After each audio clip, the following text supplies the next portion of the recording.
मानी exam junction तक study YouTube channel आप देखना शुरू कर चुके हैं। आज की बड़ी खबर में आप देखेंगे कि टेट स्थगित होने की आशंका बढ़ गई है। अगली खबर होगी टीजीटी प्रस्तावित परीक्षा तिथि पर भी असमंजस है। और ये याद रखिएगा ये भर्ती 2022 में आई थी।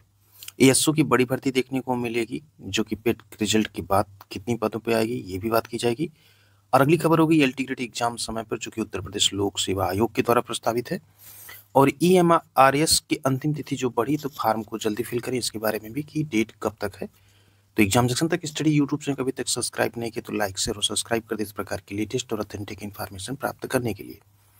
वीडियो शुरू करने से पहले आपको एक बात बतानी है, सरकार अपने मन से ही परीक्षा कराती है, अपने मन से ही सब कुछ करती है, प्रतियोगी छात्रों की एक भी नहीं सुनी जाती है। और आप बहुत सारी वीडियो यूट्यूब पे टेलीग्राम पे देखते होंगे, लेकिन किसी को ये नहीं फर्क पड़ता है कि प्रतियोगी छात्र परेशान होते हैं कि नहीं, किसी को अपना कोर्स बेचना है तो किसी को फटाफट जो है खबरों के अंतर्गत ये चीजें बतानी कब क्या हो रहा है। लेकिन यदि सारे यूट्यूबर और सारे टेलीग्राम वाले मिलकर सिर्फ सरकार से एक ही क्वेश्चन करें कि परीक्षाएं तय तिथि पर या टेट का विज्ञापन तय समय से क्यों नहीं आता, अगर इस पे लगभग 15 दिन वीडियो कंटिन्यू बनाई जाए तो लगता है कि इससे सरकार को थोड़ा सा सुनाई देगा कि नहीं हमको ये काम भी करना है। मगर ऐसा कोई करता नहीं है। और आप लोग भी देखते होंगे कि हर कोई लिपापोती एक खबरों के माध्यम से जो समाचार पत्रों में होती है उसी को लेकर के वीडियो बनाते हैं, जो कि प्रतियोगी छात्रों के लिए कहीं से कोई लाभदायक नहीं है। वो खबरें कहीं पे भी देख सकते हैं, कहीं पे भी पढ़ सकते हैं, लेकिन प्रतियोगी छात्रों को लेकर के बात नहीं उठाई जाती है। क्या हमारी बात से आप संतुष्ट हैं? ऐसा कुछ है तो आप कमेंट में पिन करिएगा।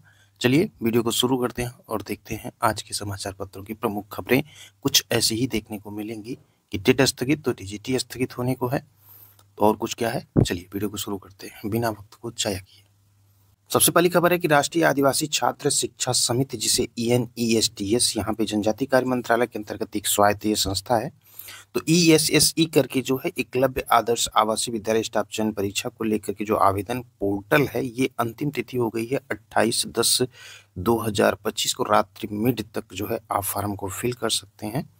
और इसको एक बार जाके वेबसाइट पे चेक कर सकते हैं जिसमें रिक्तियां जो दी गई हैं वो विभिन्न प्रकार की हैं, जो प्रयोगशाला परिचय, छात्रावास, स्नातकोत्तर, कनिष्ठ सचिवालय सहायक, प्रशिक्षित स्नातक शिक्षक, इन तमाम तरह के विभिन्न प्रकार के पदों का विज्ञापन जो है वो जारी किया गया। तो एक बार वेबसाइट पर विजिट करें और वहाँ पे चेक करें डेट को।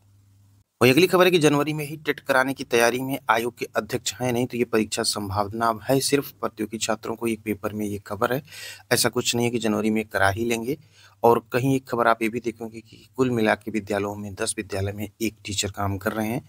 फिर भी अगर टीचरों की आवश्यकता है तो भर्तियाँ इसी टेट के आधार पर होंगी और टेट अभी दूर दूर तक होने की संभावना भी नहीं दिख रही है।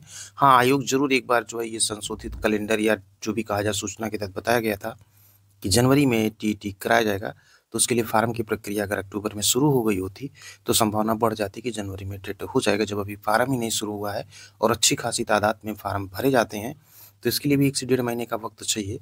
तो अभी तक तो अध्यक्ष है नहीं, तो फिर आप अनुमान लगा सकते हैं। वही कुछ खबरें आज के समाचार पत्रों में भी हैं कि विद्यालय शिक्षक बनने के लिए टेट क्वालिफाई करना अनिवार्य है और नियुक्त शिक्षकों के लिए टेट जरूरी है। तो इस प्रकार के लिए सरकार की कवायद कैसी है खुद आप विचार करिएगा, कमेंट में पिन भी करिएगा कि सरकार टेट को आखिर क्यों नहीं करा रही है। बढ़ते हैं अगली खबर की तरफ। अगली खबर है नए शिक्षा सेवा चयन आयोग से जो पीजीटी टीजीटी परीक्षा की डेट दी गई थी तो पीजीटी को कैंसिल कर दिया गया। अब परिहार कारण बता के अब टीजीटी के संदर्भ में भी ऐसी ही कुछ नोटिस देखने को मिल सकती है, क्योंकि अध्यक्ष है नहीं तो परीक्षा कंडक्ट कराएगा कौन। एक प्रकार के लीपापोती करके कोई ना कोई तरीके से समय को थोड़ा सा आगे बढ़ाना, इससे प्रतियोगी छात्रों का नुकसान होता है। कोई मतलब नहीं है, 5 साल में यही प्रतियोगी छात्र शौक से मतदान भी करते हैं, लेकिन उनको 5 साल में किसी भर्ती प्रक्रिया कंप्लीट होते नहीं दिख रहा है। अनुमान लगाइए 2022 की ये विज्ञप्ति है और 2025 के अंतिम दौर में भी अभी भी परीक्षा की डेट जो है आई गई, लेकिन परीक्षा संपन्न नहीं कराई गई। महज 4000 कुछ पदों को लेकर के, बाकी 30,000 लगभग जो पद हैं आने को विज्ञापन। तो उम्मीद करिए विज्ञापन कब तक आएंगे। ये 2027 सिर्फ चुनावी मौसम में अगर देश की राजनीति चलती है, देश के लोगों का ध्यान दिया जाता है, तो कहाँ तक सरकार लोकतंत्र में सही खरी उतर रही है खुद ही विचार करिएगा। खबर ये है कि 4 साल से ज्यादा समय से अटकी प्रशिक्षित स्नातक शिक्षक भर्ती की 18-19 दिसंबर को प्रस्तावित है और परीक्षा आयोजन को लेकर के अभ्यर्थी असमंजस में है। वो भी क्यों ना, क्योंकि इसका कारण यह है कि उत्तर प्रदेश शिक्षा सेवा चयन आयोग के जिस अध्यक्ष ने तिथि प्रस्तावित की थी वो पद से त्याग पत्र दे चुकी हैं। अब यहाँ पे ऐसे में अब नए अध्यक्ष जो है इसकी प्रतीक्षा करिए, उसके बाद जब वो आएंगे तो अपने अनुसार जो है व्यवस्थाओं को दुरुस्त करने में समय लेंगे। तो परीक्षा डिले होना स्वाभाविक है। टीजीटी के कुल 3539 पदों पर भर्ती के लिए जो है जनवरी 2022 में विज्ञापन जारी हुआ था, लेकिन अब तक नहीं हो सकी परीक्षा। और इधर पूर्णकालिक अध्यक्ष पद पर चयन के लिए आवेदन लिए जाने की प्रक्रिया जो है वो 21 अक्टूबर को पूर्ण हो चुकी है। तो आने वाले कुछ समय में हो सकता है अच्छी न्यूज़ देखने को मिले, अध्यक्ष आए और जल्दी से परीक्षा करा लें जनवरी में, और इधर दिसंबर में टीजीटी का करा लें जनवरी में टेट का, ऐसी संभावना है। और संभावना के बादल जो है बरसते कम है, ये सभी को पता होगा। बढ़ते हैं अगली खबर की तरफ। खबरों की माने तो ये एलटी ग्रेड की एग्जाम को लेकर के आयोग की तैयारी है, और ये परीक्षा जो है तय तिथि पर जो है आयोग करा सकता है, जिसमें भी सारे विषय नहीं है, कुछ विषयों को लेकर के जो है ये तैयारी है। तो कहीं ना कहीं जो है एक प्रकार से दिक्कत होगी, कुछ सब्जेक्ट एक ही विज्ञापन से जो है कुछ की परीक्षा हो जाए और कुछ की भी परीक्षा डेट ही ना आई हो। तो कहीं ना कहीं आयोग इस पर विचार करना चाहिए कि कम से कम जो बचे हुए सब्जेक्ट हैं उसकी भी डेट जारी करके फिर इनकी परीक्षा एक तय समय पर जो है वो करा ली जाए। अगली खबर जो है वो यूपीपीएससी से है। पीईटी के रिजल्ट जो है बहुत जल्दी देखने को मिल जाएगा। उसके बाद जो बड़ी भर्ती देखने को मिलेगी उसी के अंतर्गत एक भर्ती एएसओ की भी है, लोअर की और लेखपाल की। तो एएसओ में आपको बता दें तो 1500 प्लस पदों का विज्ञापन जो है वो देखने को आपको मिलेगा यूपीपीएससी से। हाँ, इसमें थोड़ा सा वक्त लग सकता है, वो 2 से 3 महीने हो सकते हैं या 4 महीने भी हो सकते हैं, बट ये कन्फर्म है कि इसी पेट से जो है ये विज्ञापन देखने को मिलेगा।